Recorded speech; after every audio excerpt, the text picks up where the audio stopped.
Hello everyone. नमस्कार दोस्तों, welcome to true IAS and PCS. Previous lecture में दोस्तों हम लोगों ने इंटरनेशनल जो ऑर्गेनाइजेशंस हैं उनके बारे में अपना लेक्चर स्टार्ट करा था, और उसमें सबसे पहला जो हमारा चैप्टर है वो है कुछ इंपॉर्टेंट टर्म्स एंड कंसेप्ट्स को पहले हमें समझना है। The chapter is about terms and concepts. पहला टर्म और पहला कॉन्सेप्ट जो हमने समझा था प्रीवियस लेक्चर में वो था एबीएम, यानी कि एंटी बैलिस्टिक मिसाइल्स के बारे में। आज के लेक्चर में दोस्तों हम लोग बात करने वाले हैं एक्सीडेंटल वॉर के बारे में। अब ये एक प्रकार से युद्ध ही है, ठीक है। नाम में जब वॉर वर्ड आ ही रहा है तो ये है तो युद्ध ही। अच्छा, मैं आपसे एक चीज पूछना चाहता हूं, निर्वैर ईशा, मुझे ये बताओ, जो वॉर होता है ये टर्म, ये कितनी कंट्रीज के बीच में लड़ा जाता है?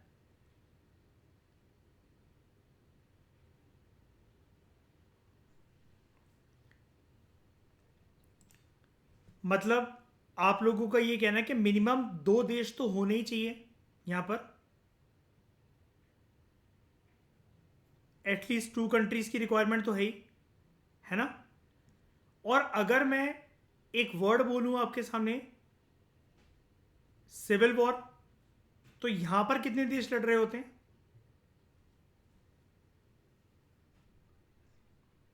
यस, ये कंट्री के अंदर होता है। यहां पर नंबर ऑफ कंट्रीज नहीं लड़ रही होती, एक कंट्री के अंदर हो सकता है दो या फिर दो से ज्यादा कम्युनिटीज या ग्रुप्स जो हैं वो आपस में लड़ रहे हो, राइट। ऐसी कोई कंट्री मुझे बता सकते हो जहां पर सिविल वॉर काफी लंबे अरसे से चला आ रहा हो, चल रहा हो, हमारा पड़ोसी कोई देश हो? श्रीलंका, ठीक है। और आप वर्ल्ड वॉर से क्या समझते हो? अच्छा, श्रीलंका में कौन सी दो कम्युनिटीज जो हैं वो लड़ रही हैं? Yes, Sinhalese and Tamils. हाँ, और मैं आपसे पूछ रहा था तीसरा टर्म कि आप वर्ल्ड वॉर के बारे में क्या समझते हो?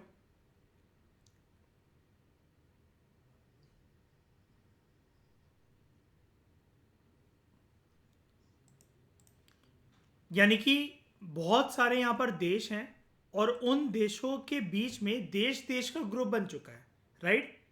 जिसको निर्वैर, जैसा कि आपने कहा, वो बिल्कुल ठीक है कि यहाँ पर जो है वो अलाइंसेस के बीच में, या फिर उसके लिए अगर हम एक टर्म बोले, कोलिजन पार्टनर्स के बीच में युद्ध चल रहा है, हाँ या ना,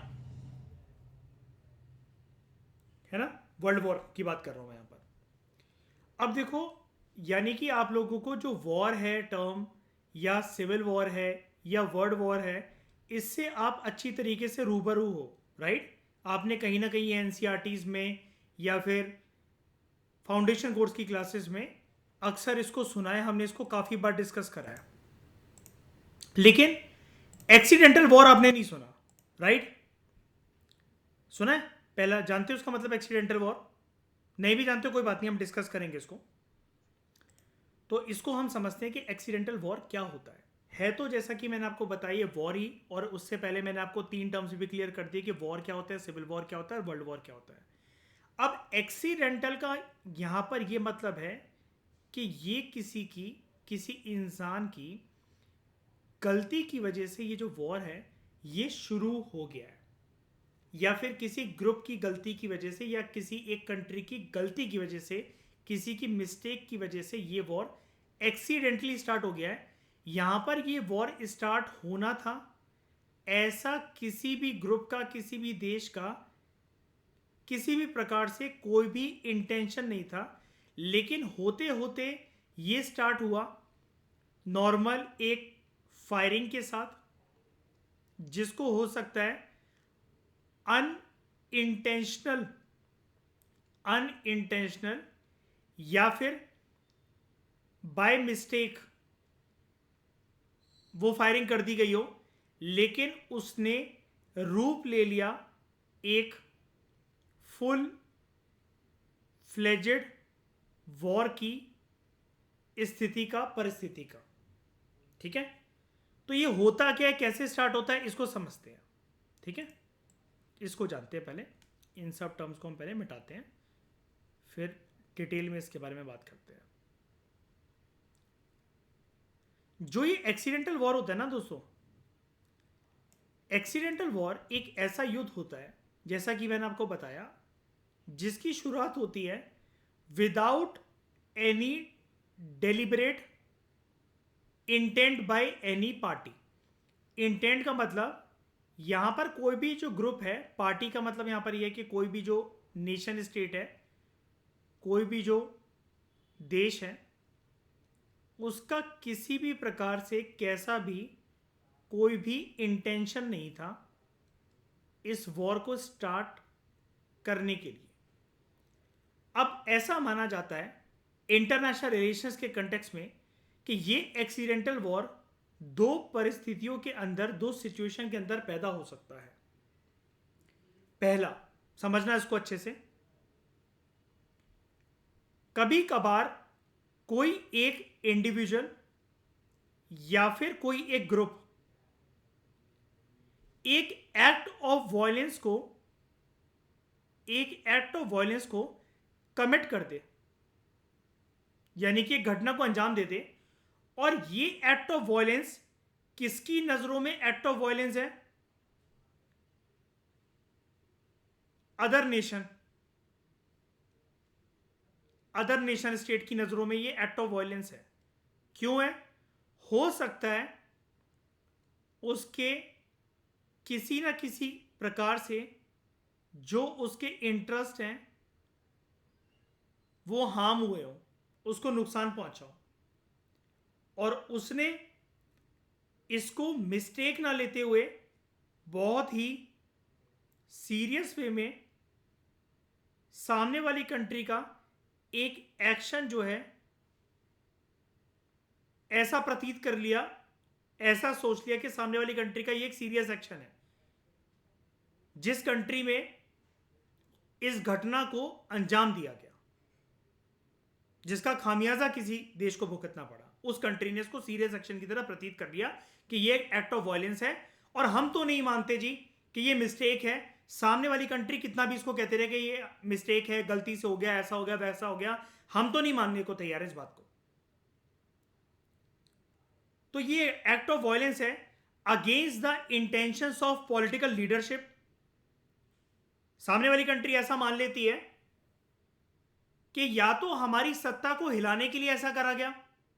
अब ये चीज कौन मानता है? सत्ता में बैठे हुए लोग, कि हमारी आराम से सरकार चल रही थी, उसकी स्टेबिलिटी में इंस्टेबिलिटी लाने के लिए, दखल अंदाजी पैदा करने के लिए ये माहौल क्रिएट करा गया एक्ट ऑफ वायलेंस का, जिससे हमारे इंटरेस्ट, हमारी स्टेबिलिटी, हमारी पॉलिटिकल गवर्नेंस, हम जिस प्रकार से अपने देश को चला रहे हैं, तुमसे कुछ भिड़ भी नहीं रहते, तुमसे कुछ बोल भी नहीं रहते, फिर भी तुम हमारी नोज पोक करे जा रहे हो। या फिर इसके पीछे यह भी रीजन हो सकता है कि यहां पर किसी ना किसी प्रकार की कोई टेक्निकल मैल फंक्शनिंग हो गई हो। अब टेक्निकल मैल फंक्शनिंग का मतलब यह है, ये पर्सन एक मिलिट्री कमांडर है या फिर आर्म फोर्सेस का एक पर्सन है, ये पर्सन और इसकी टीम जो है वो एक छोटा सा कोई टेस्ट कर रहे थे मिसाइल का, एक नए इक्विपमेंट का, एक नए आर्मामेंट का, कि इसके पास एक ये रॉकेट लॉन्चर है और इसने लॉन्च कर दिया। अब इसको नहीं पता था कि इसकी रेंज, मान लो मैं सिर्फ एक सिचुएशन दे रहा हूं आपको एग्जांपल समझाने के लिए, अब इसको नहीं पता था इसकी रेंज इतनी ज्यादा है, और ये मान लो इंडियन सोल्जर है और ये बॉर्डर पे खड़ा होकर कश्मीर की तरफ यहां पर टेस्टिंग कर रहा है। अब इसको नहीं पता था इस मिसाइल की रेंज इतनी ज्यादा है कि ये पाकिस्तान के अंदर घुस जाएगी, और पाकिस्तान के अंदर घुसने के बाद ये मिसाइल एक गांव में जाकर गिरी और वहां पर पाकिस्तान के 10 लोग जो हैं वो मारे गए। इंडिया के डिप्लोमेट्स, इंडिया के यूनियन फॉरेन मिनिस्टर बात कर रहे हैं पाकिस्तान के फॉरेन मिनिस्टर से, उनको समझा रहे हैं वी आर एक्सट्रीमली सॉरी, हम सिर्फ एक टेस्ट कर रहे थे, गलती से हमारे सोल्जर से, हमारे कमांडो से किसी टेक्निकल मेल फंक्शन की वजह से ये हरकत हो गई, और हमें नहीं पता था कि इसका निशाना आपकी तरफ आ जाएगा। या फिर किसी सेटअप में कोई एक बटन लगाओ, उस बटन के बिना मतलब दबे बिना वो मिसाइल लॉन्च नहीं हो सकती, लेकिन टेक्निकल मैल फंक्शनिंग के कारण वो बटन बिना दबे जो मिसाइल है, ये रॉकेट है, ये लॉन्च हो गया। हम कितना भी सॉरी बोल लें, आप मुझे बताओ, सामने वाली कंट्री के गांव में जाकर जब ये मिसाइल गिरा और वहां पर 10 लोग मर गए किसी घर परिवार के, वो कंट्री माफ करेगी क्या हमें, या फिर इसको बाय मिस्टेक मानेगी क्या? स्पेशली अगर वो कंट्री जिसके साथ हमारे ऑलरेडी वाद विवाद चल रहे हो, या जिसके साथ हमारे रिश्तों में ऑलरेडी एक खटास हो, हमारे रिश्ते उसके साथ ठंडे हो ऑलरेडी, और तब ऐसी घटना को अंजाम दे दिया जाए। बताओ, हमारा दिल भी धड़केगा कि नहीं धड़केगा कि सामने वाली कंट्री किसी भी वक्त रेडी हो सकती है हमसे वॉर लड़ने के लिए, हमारे सोल्जर की बेवकूफी की वजह से या टेक्निकल मैल फंक्शनिंग की वजह से, जिसमें किसी का कोई हाथ नहीं है इंटेंशनली। तो या तो पॉलिटिकल लीडरशिप को हटाने के लिए ऐसा इंटेंशन सामने वाली कंट्री प्रतीत कर लेती है, या फिर किसी प्रकार के टेक्निकल मैल फंक्शनिंग की वजह से, या फिर इनसबऑर्डिनेशन की वजह से, या फिर इनकॉम्पिटेंस की वजह से, कि इसको ये मिसाइल चलाना आती नहीं थी, इसको हैंडल करना नहीं आता था। इनकॉम्पिटेंस या इनकॉम्पिटेंस का मतलब ये है, या इनसबऑर्डिनेशन का, इसको चलानी ही नहीं आती थी मिसाइल वगैरह, लेकिन गलत सोल्जर के हाथ में जहां पर ये टेक्नोलॉजी बनकर आई, आपने दे दिया और इसने इस तरीके से उसको टेस्ट करा, उसको लॉन्च कर दिया कि पड़ोसी मुल्क में जाकर वो मिसाइल गिर पड़ी और वहां पर कुछ लोग भी मर गए या फिर उनका बहुत भारी भरकम नुकसान हो गया। ये पहली सिचुएशन है। दूसरी सिचुएशन एक्सीडेंटल वॉर की तब पैदा हो सकती है। अभी ध्यान रखना, हम सिर्फ ये जितनी भी बातें कर रहे हैं एक कंट्री के पर्सपेक्टिव से कर रहे हैं, जहां पर शुरुआत हुई है किसी एक गलती से, ठीक है, और सामने वाली कंट्री अब इस इंटेंशन को लेगी कैसे अपने दिलो दिमाग पर, जब वो अगर या तो गलती को आपकी एक्सेप्ट कर लें कि कोई बात नहीं, हम समझ सकते हैं ऐसी गलती हमसे भी हो सकती थी, आप जानबूझ के ऐसा क्यों करोगे, तब तो वो वॉर टल जाएगा। लेकिन अगर उन्होंने अपने दिल पर इस बात को सीरियसली ले लिया, तो एक फुल फ्लेजेड वॉर की संभावना बनती है, और वो पड़ोसी मुल्क या जहां पर भी ऐसी कोई हरकत हुई है, वो देश आपके साथ लड़ने के लिए बेकाबू हो जाएगा, और फिर आपको फुल फ्लेजेड वॉर एक लड़ना पड़ेगा। दूसरी सिचुएशन एक्सीडेंटल वॉर की दोस्तों तब पैदा हो सकती है जब एक या एक से ज्यादा पार्टी, ठीक है, जो ऑलरेडी कन्फ्लिक्टिंग सिचुएशन में है, जैसे मान लो इंडिया और पाकिस्तान के हाल ही में कुछ मसले चल रहे हो। एग्जाम्पल के लिए ले लेते हैं, उरी अटैक हाल ही में हुआ हो, पाकिस्तान ने इस घटना को अंजाम दिया, इंडिया ने उसकी तौहीन करी, रिटेलिएट करा, और अब रिश्तों में बहुत ज्यादा तनाव आ चुका है, और पाकिस्तान ने या पाकिस्तान के किसी एक सोल्जर ने एक किसी आर्मामेंट का, किसी गन का, किसी मिसाइल रॉकेट लॉन्चर का टेस्ट करते हुए ये मिसाइल छोड़ दिया हमारे ऊपर, और उसकी वजह से फिर से हमारे सोल्जर मर गए। पहले वो एक्टिविटी हो सकता है किसी टेररिस्ट की एक्टिविटीज की वजह से हो, लेकिन इस बार पाकिस्तान की आर्मी कुछ टेस्ट कर रही थी, फायर टेस्टिंग कर रही थी, और उनका छोड़ा हुआ रॉकेट या उनकी जो बंदूकें चली, उससे हमारे कुछ जवान जो है वो शहीद हो गए। हम ऑलरेडी कन्फ्लिक्टिंग सिचुएशन में थे, और सोने पे सुहागा पाकिस्तान ऐसी गलती कर बैठा, इंडिया इसको नजरअंदाज करेगा क्या जब आग बबूला हो रखा हो हमारे देश में माहौल? नहीं ना। और हम उसको ऐसा मानेंगे कि ये एक सामने वाली कंट्री की तरफ से प्रोवोकिंग सिचुएशन का एक इशारा है, और उन्होंने वॉयलेंस सबसे पहले उनकी साइड से इनिशिएट हुआ है, जिससे वो हमारे नेशन स्टेट के इंटरेस्ट को हार्म करना चाह रहे हो, और हम इसको एक सीरियस एक्शन की तरह लेंगे। हम हो सकता है कि माने भी ना कि वहां पर कोई टेक्निकल मेल फंक्शनिंग हो गया था, या किसी सोल्जर की इनकॉम्पिटेंस थी, या उन्होंने हमारे देश की लोकतांत्रिक व्यवस्था को, पॉलिटिकल लीडरशिप को डिस्टेबलाइज करने के लिए, इंस्टेबिलिटी लाने के लिए वहां पर ऐसा करा हो। गलत फहमियां बढ़ जाती हैं इससे। ठीक है, अब जो ये सेकंड फॉर्म है ना दोस्तों, ये ज्यादा खतरनाक होता है एक्सीडेंटल वॉर को शुरू करने के लिए। सेकंड फॉर्म जो है, यानी कि कौन सा फॉर्म, जब हमने एक कन्फ्लिक्टिंग सिचुएशन ऑलरेडी चल रही थी दो देशों के बीच में, और इस सिचुएशन को जहां पर एक मिसाइल या कोई एक रॉकेट लॉन्चर जो है हमारे ऊपर छोड़ दिया गया हो, रॉकेट छोड़ दिया गया हो या मिसाइल छोड़ दी गई हो, कोई गोलियां चली हो, गलती से ही चली हो, कैसी भी चली हो, लेकिन हम उसे दिल पर सीरियसली ले लेते हैं। यहां पर ये जो सेकंड सिचुएशन है, जहां पर कन्फ्लिक्टिंग सिचुएशन ऑलरेडी हमारे उस मुल्क के साथ थी, उस देश के साथ थी, जब ऑलरेडी हमारे देश में कोई ना कोई प्रकार के क्राइसिस चल रहे थे, या फिर हमारे देश में लोगों की आवाज ये थी कि उस मुल्क से बदला लो, लेकिन हम उस टाइम पर शांत हो गए थे, लेकिन फिर भी उस देश से ऐसी दोबारा से एक और गलती हो गई।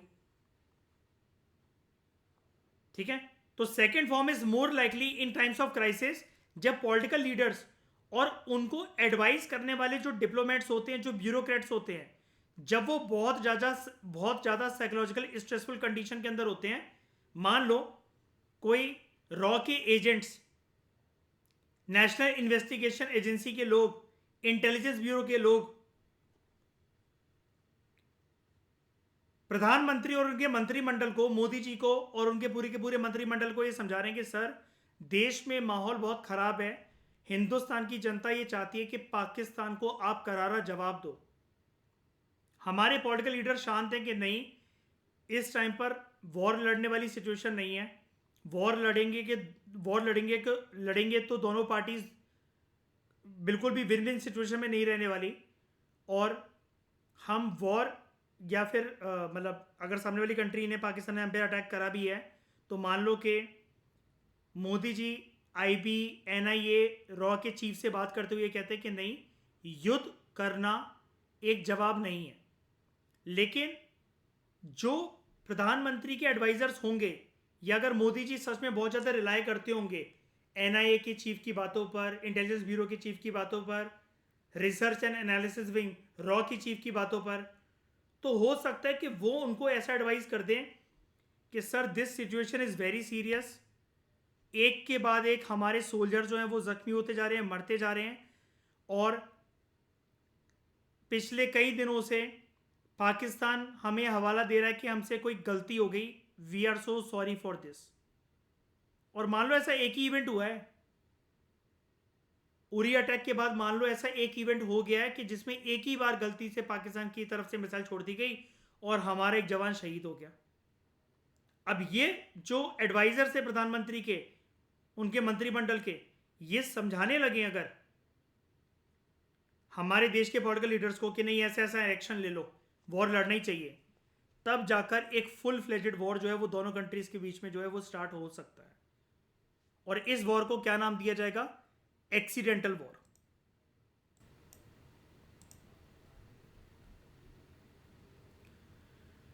अब जो कंसर्न है एक्सीडेंटल वॉर के, ये 21st सेंचुरी में और भी ज्यादा बढ़ गए हैं, और इसके कॉन्सिक्वेंसेस जो हैं उससे हर एक देश को डर भी लगता है। जब से न्यूक्लियर वेपन्स भर भर के देशों ने अपने देश में तैनात करना शुरू कर दिए। आपका होमवर्क ये है ईशा, निर्वैर, कि आप कमेंट बॉक्स में ये बताओ, सबसे पहला क्वेश्चन, दुनिया में सबसे ज्यादा largest amount of nuclear weapons कौन सी कंट्री होल्ड करती है?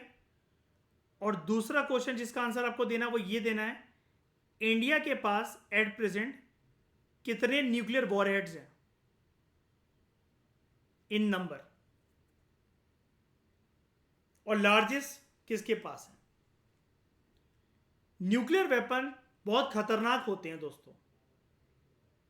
दूसरे विश्व युद्ध में क्या आप मुझे बता सकते हो किसके ऊपर न्यूक्लियर वेपन गिरा था? जापान के ऊपर गिरा था। उसके कौन से दो शहर पर गिरा था? है ना, एक शहर का नाम था हिरोशिमा, दूसरे का नाम था नागासाकी। आपका तीसरा होमवर्क ये है, आप मुझे उन बॉम्ब्स के कोड नेम बताओ। हिरोशिमा शहर के ऊपर जो बॉम्ब गिरा था उसका एक कोड नेम था, नागासाकी शहर के ऊपर जो बॉम्ब गिरा था उसका भी कोड नेम था। उसके कोड नेम बताना ही आपका तीसरा होमवर्क है। और चौथा होमवर्क आपको ये बताना है कौन सी डेट पर हिरोशिमा में गिरा था, कौन सी डेट पर नागासाकी पे गिरा था, ताकि आपको ये क्लियर हो। सब लोग इसका आंसर करना, जितने भी लोग मुझे सुन रहे हो, ताकि आपको ये क्लियर हो कि हिरोशिमा के ऊपर बॉम्ब पहले गिरा था या नागासाकी के ऊपर गिरा था। और मुझे आप लोग ये बताओ, ईशा निर्वैर के कौन सी कंट्री ने गिराया था जापान के ऊपर ये बॉम्ब्स? यूएसए। अब एक्चुअली मैं वैसे एक बात अगर क्लियर करूं या आगे चलकर मैं आपको और क्लियर कर दूंगा, कई लोग हो सकता है कि मुझे इस बात पर बोलें कि sir, for kind of your information, America ने जो जापान के ऊपर दूसरे विश्व युद्ध के टाइम पर जो बॉम्ब गिराए थे उनको किताबें कहती हैं एटॉमिक बॉम्ब। तो आप यहाँ पर उनको न्यूक्लियर बॉम्ब क्यों कह रहे हो? क्योंकि दोनों में डिफरेंस होता है। बिल्कुल होता है, लेकिन विनाश के टर्म्स में अगर देखा जाए तो इंटेंसिटी वैसे तो न्यूक्लियर वेपन्स की ज़्यादा होती है, एटॉमिक बॉम्ब की as compare to nuclear weapon थोड़ी सी कम होती है, लेकिन विनाश के लिए दोनों रिस्पॉन्सिबल होते हैं। लेकिन काइंड ऑफ आप उसको उस ज़माने के मिनी न्यूक्लियर वेपन्स आप बोल सकते थे। तो अगर आपके दिमाग में वाली बात आ रही है कि सर हमें क्या न्यूक्लियर वेपन बोलना है, देखो मैं आपको एक बात क्लियर कर देता हूँ, वैसे वो न्यूक्लियर वेपन्स तो नहीं थे जो हिरोशिमा और नागासाकी के ऊपर गिरे थे। प्रिसाइजली वो टर्म यूज़ नहीं कर सकते हम, क्योंकि न्यूक्लियर वेपन की एक खासियत होती है जो आगे चलकर मैं आपको बताऊंगा, उसके अंदर न्यूक्लियर एनर्जी होती है। एटॉमिक बॉम्ब थोड़ी से एक अलग तरीके के होते हैं, लेकिन एक्सपर्ट्स का बहुत सारा ये भी मानना है कि ये तो सिर्फ नाम बोलने के लिए अमेरिका ने बोला था, एक्चुअली में वो न्यूक्लियर वेपन्स की इंटेंसिटी वाले ही बॉम्ब थे जो हिरोशिमा नागासाकी के ऊपर गिरे थे। ठीक है, तो उसमें कोई डिस्प्यूट की बात नहीं है। जैसे जैसे हम PSIR में GS पेपर 2 मेंस में आगे बढ़ेंगे आपको ये सारी चीज़ें क्लियर होती चलेंगी। ठीक है, तो एक्सीडेंटल वॉर और उससे उत्पन्न अगर होंगे कॉन्सिक्वेंसेज या इफेक्ट्स, ये कंसर्न और भी गंभीर तब हो जाता है और होने लगा है जब से न्यूक्लियर वेपन्स जो हैं उनका निर्माण बहुत ज़्यादा होने लगा है और आर्म्स प्लोरिफरेशन। देखो दोस्तों, प्लोरिफरेशन वर्ड का मतलब होता है बहुत ज़्यादा इकट्ठा कर लेना। इसका सिंपल सा डिक्शनरी मीनिंग बोलता है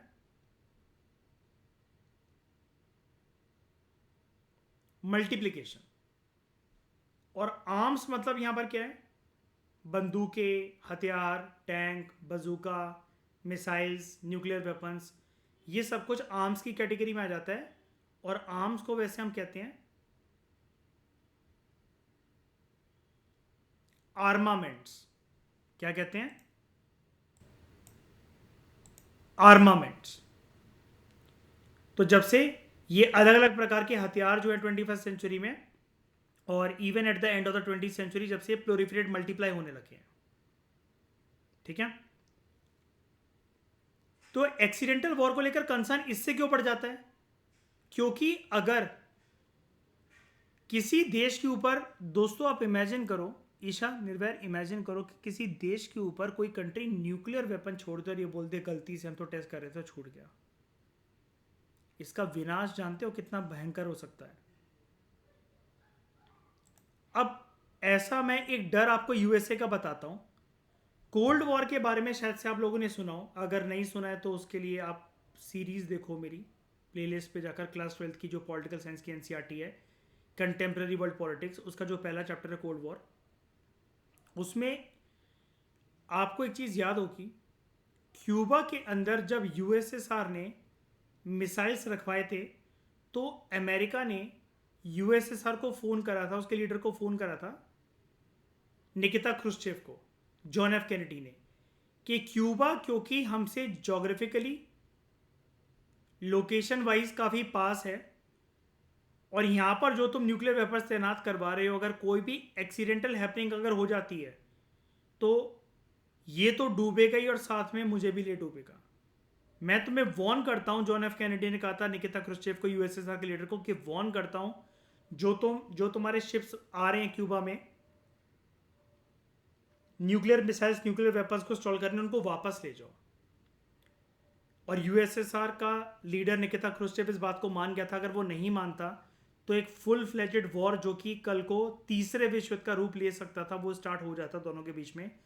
लेकिन थैंक्स टू द बड़प्पन, thanks to the intellect of leader of USSR Nikita Khrushchev at that time, कि उसने किसी भी तरीके की आपसी तनबन को यूएसए के साथ इस कंटेक्स्ट में रोका।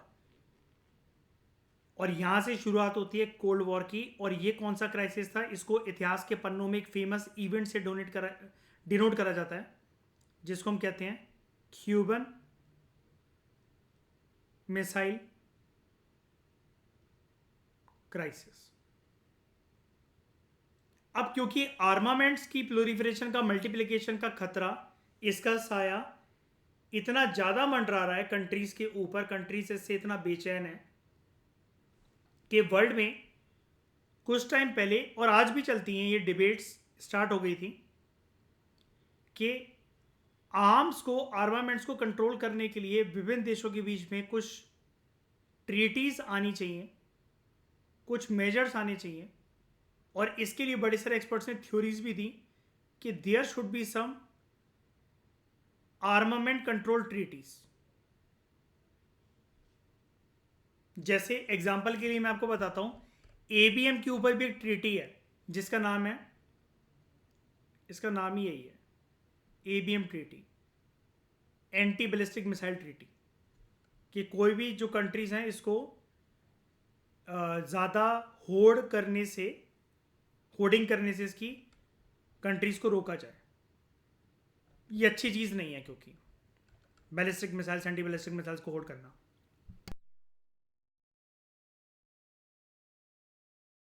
इससे मिसअंडरस्टैंडिंग जो है दूसरे देशों की बढ़ सकती है।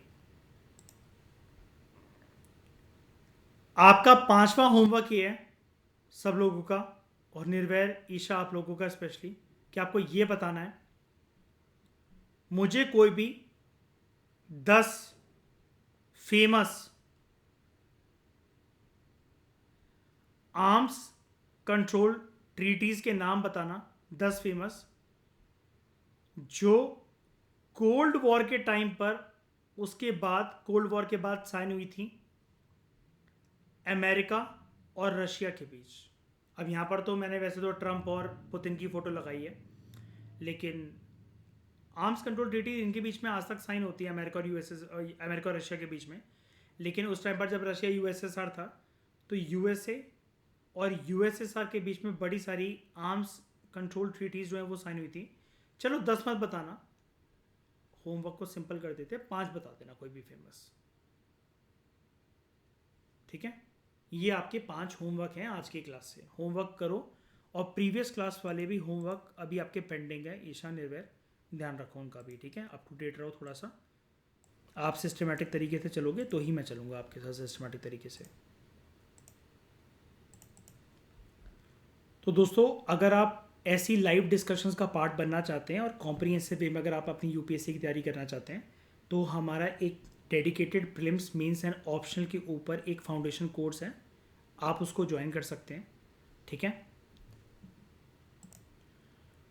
और अभी इस कोर्स में आपको दिवाली ऑफर का एक 50% जो डिस्काउंट ऑफर है वो भी मिल सकता है। ये बहुत लिमिटेड टाइम के लिए है। नॉर्मल प्राइस जो हमारे फाउंडेशन कोर्स का होता है डैट इज़ अराउंड 20,000। अभी ये वाला कोर्स आपको 9,999 में मिल जाएगा, यानी कि 10,000 में मिल जाएगा कंप्लीट यूपीएससी का फाउंडेशन कोर्स।